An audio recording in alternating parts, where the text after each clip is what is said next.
જય શ્રી કૃષ્ણ ફ્રેન્ડ્સ. આજે આપણે જોઈશું લસણ છોલવા માટેની 5 ટ્રીક, જેનાથી તમે ઝીણું કે મોટું કોઈ પણ પ્રકારનું લસણ સરળતાથી છોલી શકશો.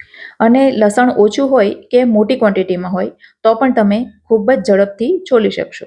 વિડીયો શરૂ કરતા પહેલાં જો તમે મારી ચેનલ ફૂડ વિથ ફાલ્ગુનીને હજી સુધી સબસ્ક્રાઇબ ન કરી હોય તો પ્લીઝ સબસ્ક્રાઇબ કરી દેજો.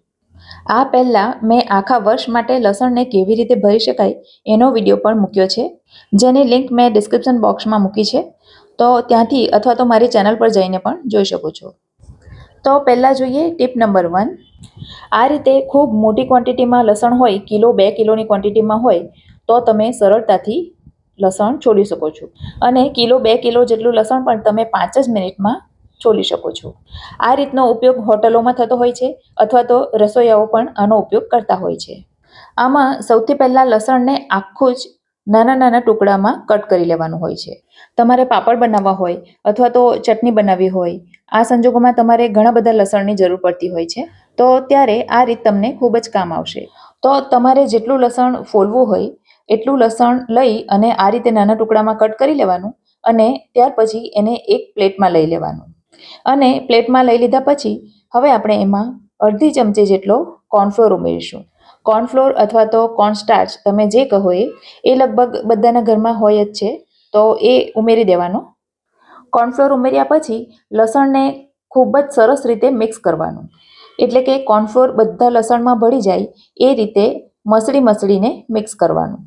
અને આ રીતે 2 થી 3 મિનિટ સુધી એને સરસ રીતે મસળવાનું. કોર્નફ્લોર બધા લસણમાં સરસ રીતે ભળી જાય ત્યાર પછી લસણને આ રીતે હથેળી વચ્ચે લઈને એને રગડવાનું. આ રીતે ઘસવાથી તમે જોશો કે લસણના છોડા ધીમે ધીમે આપોઆપ બધા ઉતરવા માંડશે. તમે જોઈ શકો છો કે લગભગ બધા લસણના છોડા નીકળી ગયા છે. હવે જો તમારી પાસે સૂપડું હોય તો બધા લસણ સૂપડામાં લઈ લેવાના અને ઝાટકીને બધા લસણના છોડા ઉડાડી દેવાના. મારા લસણની ક્વોન્ટિટી ઓછી છે તો મેં આ સ્ટીલની પ્લેટમાં જ બધા લસણને ગેલેરીમાં જઈને ઝાટકી લીધા છે. અને તમે જોઈ શકો છો કે લગભગ બધા લસણના છોડા નીકળી ગયા છે. અને જો કોઈક લસણ છોડા સહિત રહી ગયા હોય તો એને ફરીથી 2 હથેળી વચ્ચે મસળીને એના પણ છોડા કાઢી નાખવાના. આટલું થઈ ગયા પછી તમે એને ડાયરેક્ટ ઉપયોગમાં લો તો પણ ચાલે. અને એના ઉપરનો કોર્નફ્લોર તમારે જો રિમૂવ કરવો હોય તો એક નેપકિનમાં લઈને આ રીતે એને લૂછી નાખવાના. છે ને એકદમ સહેલી રીત. તો ચાલો હવે જોઈએ ટીપ નંબર 2. ઘરમાં જ્યારે વઘારમાં કે મસાલા માટે થોડા ઘણા લસણની જરૂર પડે ત્યારે આપણે નખથી છોલતા હોઈએ છીએ, અને ત્યાર પછી લસણ નખની અંદર ભરાઈ જાય છે અને એની ખૂબ જ પીડા સહન કરવી પડતી હોય છે. તો આ થોડા ઘણા લસણ છોલવા માટેની આ ટ્રીક ખૂબ જ સરસ છે અને હું પોતે પણ આ જ રીતથી લસણ હંમેશા છોલું છું. તો એના માટે સૌથી પહેલાં બધી લસણની કળીને છૂટી પાડી દેવાની અને એક હાથમાં આ રીતે લસણને પકડીને છરીની મદદથી લસણના પાછલા ભાગ પર એક સાઈડે આ રીતે કટ લગાવવાનો. આપણે લસણના 2 ભાગ નથી કરી દેવાના, માત્ર અડધે સુધી અંદર કટ લગાવવાનો. અને ત્યાર પછી આ રીતે તમે લસણને છોલશો તો તરત જ લસણનું છોડું નીકળી જશે. એક બીજું લસણ હું તમને આ રીતે છોલીને બતાવું અને થોડું નજીકથી બતાવું એટલે તમને ખ્યાલ આવે. તો આ રીતે લસણના પાછલા ભાગ પર એકદમ વચ્ચે નહીં પણ થોડું સાઈડ પરથી આ રીતે કટ લગાવવાનો. હું પોતે લેફ્ટી છું તો લેફ્ટ હેન્ડથી કરું છું, તો તમને કદાચ જોવામાં અટપટું લાગતું હશે, પણ તમને ખ્યાલ આવી ગયો હશે કે હું કઈ રીતે કરું છું. અને આ રીતે તમે મોટા જ નહીં પણ નાના લસણ હોય તો એને પણ તમે સરળતાથી છોલી શકો છો. તો આ પણ એક લસણ છોલવા માટેની ખૂબ જ સરળ રીત છે. તો ચાલો હવે જોઈએ ટીપ નંબર 3.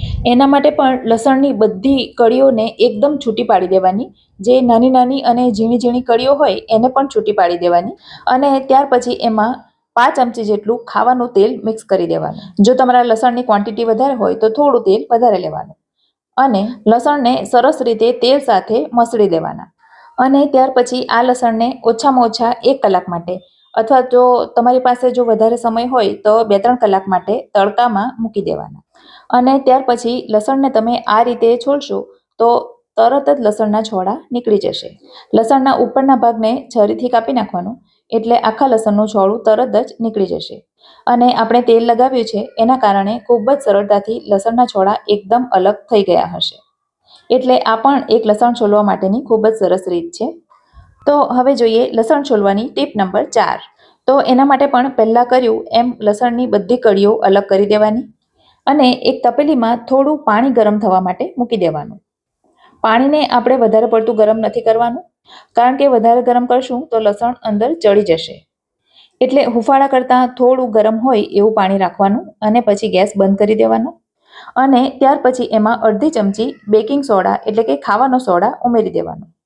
ખાવાનો સોડા ઉમેરવાથી લસણના છોડા ફૂલી જશે અને ખૂબ જ સરળતાથી નીકળી જશે. તો આ રીતે કર્યા પછી લસણને ઓછામાં ઓછા અડધા કલાક માટે અથવા તો તમારી પાસે સમય હોય તો 2-3 કલાક માટે મૂકી રાખવાના અને ત્યાર પછી લસણને આ રીતે હાથથી મસળવાના. એટલે ધીમે ધીમે બધા લસણના છોડા છૂટા પડી જશે. તો આ પણ એક લસણ છોલવા માટેની સરસ રીત છે, જેનો તમે પણ ઉપયોગ કરી શકો. તો હવે જોઈએ ટીપ નંબર 5. તો એના માટે એક લોખંડની તાવીને ગરમ થવા માટે મૂકી દીધી છે. લોખંડ સિવાય તમે કોઈ પણ તાવી લઈ શકો છો અને લસણની કળીઓને પણ છૂટી કરી દીધી છે. હવે તાવી ગરમ થાય એટલે લસણને આપણે એની ઉપર મૂકી દઈશું અને ધીમા તાપે લસણને થોડા ગરમ કરીશું અને 1-2 મિનિટ સુધી એને હલાવતા રહીશું. લસણ ગરમ થવાથી અંદરથી થોડા રિડ્યુસ થશે, જેના કારણે એના છોડા છૂટા થશે. હવે લસણને આપણે વધારે વાર ગરમ તાવી પર નથી રાખવાના, નહીં તો પછી એ ચડવા માંડશે. તો 2 મિનિટ પછી લસણને બીજા વાસણમાં લઈ લેવાના અને સાધારણ ઠંડા થાય એટલે એને આ રીતે આપણે છોલીશું એટલે ખૂબ જ સરળતાથી એના છોડા નીકળી જશે. તો આ પણ એક લસણ છોલવા માટેની સારી રીત છે. હવે જોઈએ ટીપ નંબર 6. આ ટીપ ખૂબ જ ઇન્ટરેસ્ટિંગ છે, જેને કરવાની તમને પણ ખૂબ જ મજા આવશે. તો એના માટે એક આખા લસણને આ રીતે ઊંધું મૂકી દેવાનું અને ત્યાર પછી એના ઉપર એક સ્ટીલની પ્લેટથી જોરથી દબાવવાનું. આમ કરવાથી લસણના જે છોડા હોય છે એમાં થોડી ક્રેક પડશે.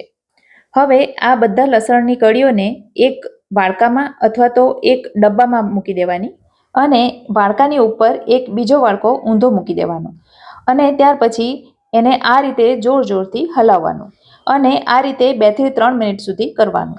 અને જો તમે ડબ્બો લીધો હોય તો ડબ્બાનું ઢાંકણ બંધ કરી દેવાનું અને ડબ્બાને જોરથી 2-3 મિનિટ સુધી હલાવવાનું. એટલે વાડકો ખોલશો એટલે તમે જોશો ચમત્કાર કે લસણ લગભગ બધા છોલાઈ ગયા છે. અને જે લસણ નથી છોલાયા એને તમે હાથથી થોડો પ્રયત્ન કરશો એટલે તરત જ છોડા નીકળી જશે. તો આ પણ ખૂબ જ મજાની એક રીત છે. તમારા માટે વિડીયો બનાવવાના ચક્કરમાં મેં ઘણા બધા લસણ છોલી નાખ્યા છે. તો આ લસણને લાંબા સમય માટે કઈ રીતે સ્ટોર કરવા એની રીત પણ તમને બતાવી જ દઉં.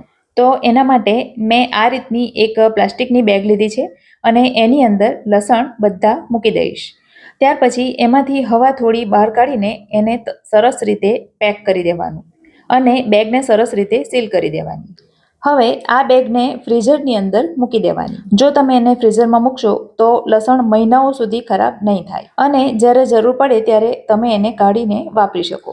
બીજી એક રીત એ છે કે આ રીતની કાચની એરટાઈટ બોટલ લેવાની અને એના અંદર સમાય એટલા લસણ ભરી દેવાના. હવે એને સરસ રીતે એરટાઈટ બંધ કરી દેવાની અને આ લસણને ફ્રીજમાં મૂકી દેવાના. આ રીતે મૂકવાથી 1 મહિનો સુધી લસણ ખરાબ થતા નથી અને એને હજી લાંબા સમય માટે તમે રાખવા માંગતા હો તો એના માટેની 2 રીત છે. એક તો આ જે વ્હાઈટ વિનેગર આવે છે, જેનો આપણે ચાઇનીઝ વગેરેમાં ઉપયોગ કરીએ છીએ, તો બોટલમાં લસણને ભરીને એના ઉપર સમાય એટલો વ્હાઈટ વિનેગર રેડી દેવાનો અને બોટલને ફ્રીઝમાં મૂકી દેવાની. આમ કરવાથી લસણ મહિનાઓ સુધી ખરાબ નહીં થાય. બીજી રીત એ છે કે બોટલમાં લસણને ભર્યા પછી લસણના લેવલ સુધીનું તેલ રેડી દેવાનું. એટલે કે ખાવાનું કોઈ પણ તેલ હોય એ રેડી દેવાનું અને ત્યાર પછી બોટલને બંધ કરીને ફ્રીજમાં મૂકી દેવાની. મારો આ વિડીયો ગમ્યો હોય તો લાઈક કરજો. તો ફરી મળીશું આવા જ એક નવા વિડીયો સાથે. ત્યાં સુધી મને રજા આપો. આવજો.